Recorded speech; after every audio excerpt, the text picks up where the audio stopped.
తాకట్టులో ఉన్న బంగారాన్ని విడిపించి ఆ రోజున్న మార్కెట్ ధర కట్టి మిగిలిన డబ్బును మీకు అందిస్తుంది కొమ్మూరి గోల్డ్. నమస్కారం గురువు గారు. నమస్కారం అండి.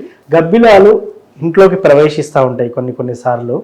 ముఖ్యంగా ఈ గబ్బిలాలు ఇంట్లోకి ప్రవేశిస్తే అపశకనం అంటారా, అనర్థాలు జరుగుతాయంటారా, ఏమనుకోవచ్చు అసలు? తప్పకుండా. సింహ గణపతి దేవతాభ్యానం చూసేవాటి వీక్షపతికి నమస్కారం. అంత మంచి జరగాలి. ఏమండి, పశుపక్షుల్లో ఎన్నో పక్షులు ఉంటాయి.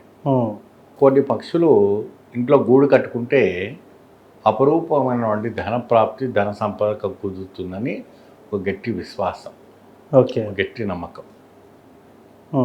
ఆ నమ్మకం ద్వారా దాని ద్వారా ఒక అద్భుతమైనటువంటి ఫలితం లభిస్తుందంట. అంటే ఇంట్లో ఎక్కువ శాతం గూడు పెడుతుంటాయి, మీరు చూస్తుంటారు. అవునవునవును. అవి ఒక రకమైనటువంటి పక్షులు ఉంటాయి.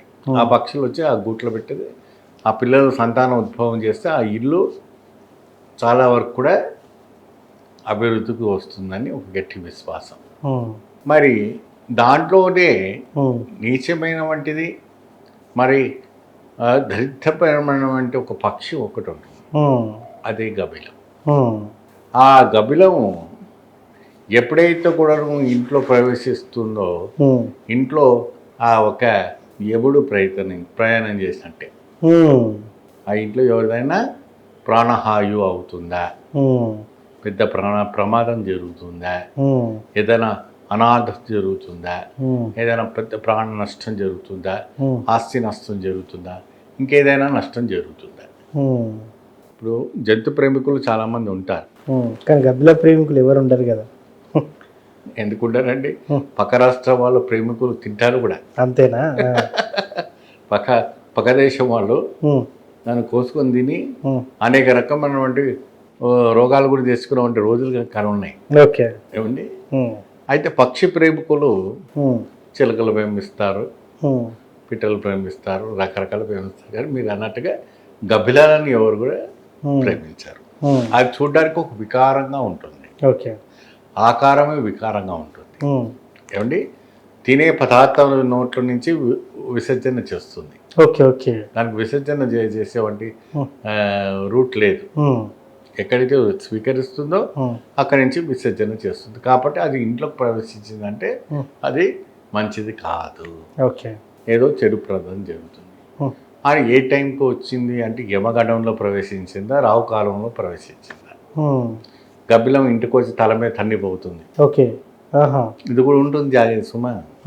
గబ్బిలం వచ్చి ఇంటి మీద వచ్చి తల మీద తనిపోతుంది. ఓకే.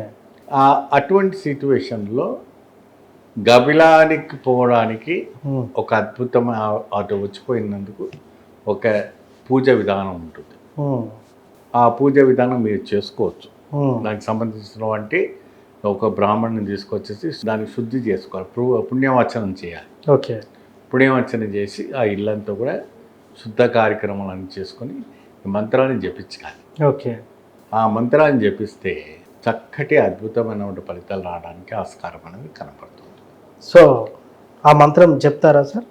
అయితే ఆ మంత్రము ఆ ఇంటి యజమాని ఎవరు, స్త్రీయా పురుష, అది ఎవరు చూసారు ఫస్ట్? ఏమండి, అట్లుంటుందా? ఇప్పుడు నలుగురిలో ఎవరైనా ఒకరు ఉంటారు కదండి. అవును. అమ్మ నేను చూశానే అంటాడు, లేదండి నేను చూశానండి అంటారు, తర్వాత అందరూ చూశాను అంటారు, అంతే కదా. చూసే ఫస్ట్ వ్యక్తి పేరు, రాశి, నక్షత్రాలు వాళ్ళకి కావాలి. ఓకే. వాళ్ళకి సంబంధించినటువంటి నక్షత్రాలకు సంబంధించినటువంటి మంత్రాన్ని మనం ఇవ్వటం జరుగుతుంది. ఓకే. ఆ మంత్రం ద్వారా ఆ జపం చేసి ఇల్లంతా పుణ్యవచనం చేసి శుద్ధి చేసుకొని, వీలైతే కొంతమంది 3 నెలలు ఇల్లు ఖాళీ చేసేస్తారు. ఓకే. ఉండరు. 3 నెలలు ఖాళీ చేసి ఇల్లు ఖాళీ పెట్టాలి, మూత పెట్టాలి. లేని పక్షాన సొంత ఇల్లు కాబట్టి మనకు తప్పదు, ఇంకా వేరేది ఎక్కడైనా దిక్కులేదు కాబట్టి దానికి పుణ్యవచనం చేసి అది ఇంకొకసారి రాకుండా చూసుకోవాలి.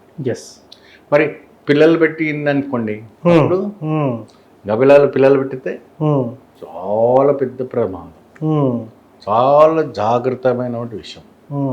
ఇంకా దానికి ఇక వేరే తిరిగే లేదు. సో బేసిక్గా గబ్బిలాలు ఇంట్లోకి వస్తే ఇంతటి అనర్థాలు జరుగుతాయి. అవునండి. వీటికి శాంతి పూజలు అవి ఉంటాయి కదా గురువుగారు? శాంతులు ఉంటాయి, శాంతి పూజలు ఉంటాయి. Hmm. ఆ శాంతి పూజ ద్వారా మీరు చేసుకుంటే మీకు అద్భుతమైన ఫలితాలు రావడానికి ఆస్కారం ఉంటుంది. సో బేసిక్గా ఎక్కువగా చెట్ల మీదనే ఉంటాయి. ఎక్కువ మీకు బొందలగడలు ఉంటాయి. ఎస్, అంటే నెగిటివ్ ప్లేస్. ఓకే. నాకు ఇష్టమైన వంటిది ఏంటిది, పాడుపడ్డ బంగ్లాలు, చీకటి గుహలు, చీకటి గుఫలు. అంటే ఇల్లు ఎప్పుడు అట్లా ఉంచుకోకూడదని కూడా సంకేతం. సో గబ్బిలాలు ఇంట్లో చేరడం వల్ల ఇంతటి అనర్థాలని మనం చూస్తూ ఉంటాం. So thank you sir.